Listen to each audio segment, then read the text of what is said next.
आता आम्ही तुम्हाला दाखवणार आहोत आणखीन एका शाळेचं सत्य।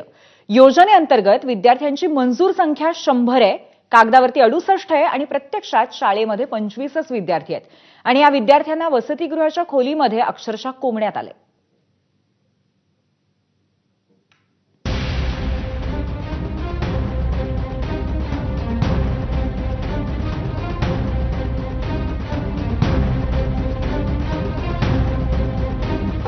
धनगर समाजाच्या मुलांना इंग्रजी शाळेत शिकता यावं यासाठीच्या जे अनुदान दिलं जातं त्यात आणखीन एका शाळेमध्ये आम्ही पोहोचलेलो आहोत।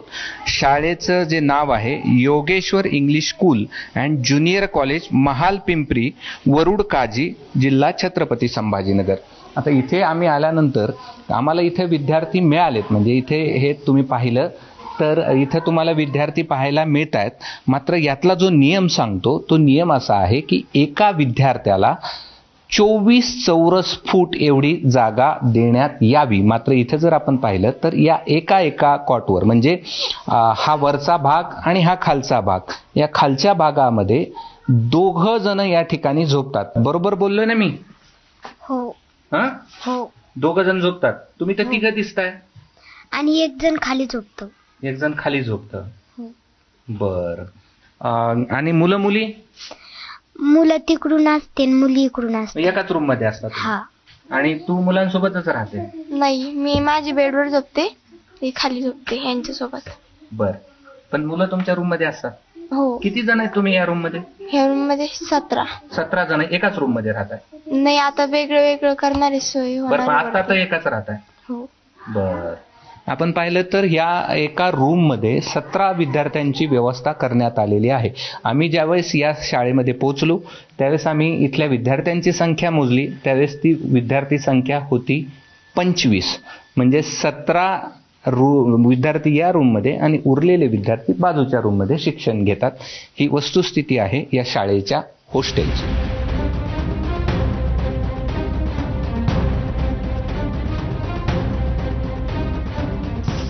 ही आहे या इथे विद्यार्थ्यांसाठीची कॅन्टीन, म्हणजे जिथे यांचे जेवण बनवलं जातं। तिथं जर आपण पाहिलं तर काय स्थिती आहे हे तुम्ही पाहू शकता। इथे तुम्हाला बांधकामाचं साहित्य म्हणजे सिमेंट ठेवलेलं पाहायला मिळतं आहे आणि पुढे एका कोपऱ्यामध्ये काही भांडी आपल्याला पाहायला मिळत आहेत। खरं तर यासाठी सेपरेट किचन असणं असा हा नियम आहे आणि याचं ऑडिट केलं गेलं, म्हणजे शासकीय अधिकाऱ्यांनी हे सगळं पाहिलंय, त्याचे फोटो प्रस्तावाला जोडलेले आहेत।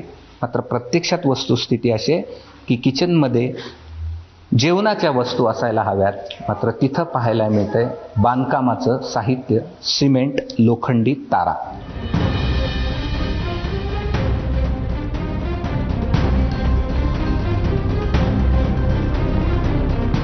महाल पिंपरीमध्ये जे धनगर समाजाच्या विद्यार्थ्यांसाठीचं वसतिगृह चालवलं जातं त्यातले संस्थाचालक योगेश अंभोरे आपल्यासोबत आहे। किती विद्यार्थी आहेत तुमच्याकडे? सर, माझ्याकडे 68 विद्यार्थी आहे। 68 विद्यार्थी? हा, मान्यता आपली 100ची आहे, परंतु डिसेंबर जानेवारीमध्ये हे भेटल्यामुळं, मान्यता भेटल्यामुळं विद्यार्थी कमीच भेटले आपल्याला। बरं, मला एक सांगा, गेल्या वर्षी किती विद्यार्थी होते? 68 विद्यार्थी। 68 विद्यार्थीचा प्रवेश केला होता डिसेंबर जानेवारीमध्ये। म्हणजे आता जे विद्यार्थी वसतिगृहात आहेत ते गेल्या वर्षी होते? हो, गेल्या वर्षी होते ना सर। जे आता मुलं हो दिसतात? हो, यस 100% होते? हो, होते ना सर। म्हणजे 100% पूर्ण नव्हते, नाही, काही म्हणजे यातले 10 तरी विद्यार्थी होते? हो, जास्त होते, 10 नाही सर। त्याच्यामध्ये मला तर कमीत कमी 40 विद्यार्थी त्यावेळेस असेल। हो, मुलांना प्रश्न विचारला तर त्या सगळ्यांनी एका सुरात उत्तर दिलं की याच वर्षी आम्ही आलो तिथं राहायला आणि याच वर्षीच हॉस्टेल आहे। नाही, मग हे मी तुम्हाला म्हटलं सर 68 विद्यार्थी आहेत, त्याच्यामधून जे आमचे जे विद्यार्थी आहे आता हे लेट ऍडमिशन झालेले विद्यार्थी आलेले राहायला। एका विद्यार्थ्याला 24 चौरस फूट ही जागा असायला हवी जिथं ते झोपतात। तिथे मात्र एका रूम मध्ये तुम्ही 19 विद्यार्थी ठेवले। विद्यार्थी आणि विद्यार्थी डबल रूम मध्ये? नाही, विद्यार्थी आणि विद्यार्थिनी डबल रूम मध्ये नाही सर, एका रूम मध्ये नाही आहे, डबल रूम मध्ये। पलीकडे विद्यार्थी जे गर्ल्स असतात आणि इकडे बॉईज आहे। आणि ऍक्च्युली काय आहे त्याचा जो नियम आहे सर, डबल बेड आहे ना, डबल बेड असल्यामुळे विद्यार्थी तेवढे बसतात ना त्या याच्यामध्ये। आपण कम्प्युटर लॅब मध्ये आहोत, त्यांना मी सगळे कम्प्युटर सुरू करायला सांगितले। त्यावेळेस इथं आत्ता तरी ह्या 20पैकी 10पैकी केवळ एक कम्प्युटर थोडं सुरू झालेलं पाहायला मिळतंय, मात्र ते पण काय वर्किंग करत आहे अशी स्थिती दिसत नाही, कारण की यावरती आपण पाहिलं तर धूळ मोठ्या प्रमाणावरती पाहायला मिळते आहे.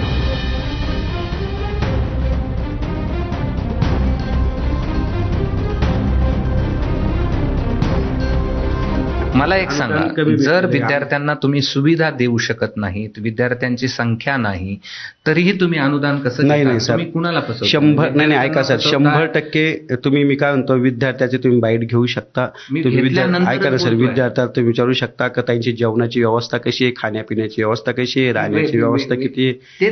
तेच बोलल्यानंतर तुमच्याशी शेवटी बोलतोय. नाही ना, खूप छान सर, तुम्हाला सांगतो ना. दोन विद्यार्थिनी एका कॉटवर नाही एक डबल क्वाट आहे सर, तो डबल क्वाट आहे. इथं बोलून आलोय, तुमचे प्रिन्सिपल नाही देखील होते तिथे. नाही डबल क्वाट आहे सर.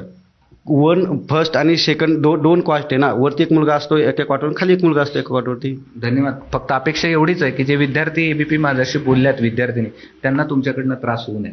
नाही सर, 100% सर, मुलासारखं काळजी घेतो सर. माझे तुम्हाला सांगतो, मी संस्थाचालक आणि प्रिन्सिपल माझी मिसेसच आहे, त्यामुळे आम्ही सोबत असतो. धन्यवाद. हे होते संस्थाचालक. आणि आणखी एका शाळेची जिथे धनगर समाजाचे विद्यार्थी वसतिगृहात राहतात तिथी स्थिती तुमच्या समोर आहे. कॅमेरामन धनंजय दारुंटेसह मी कृष्णा केंडे, एबीपी माझा, छत्रपती संभाजीनगर.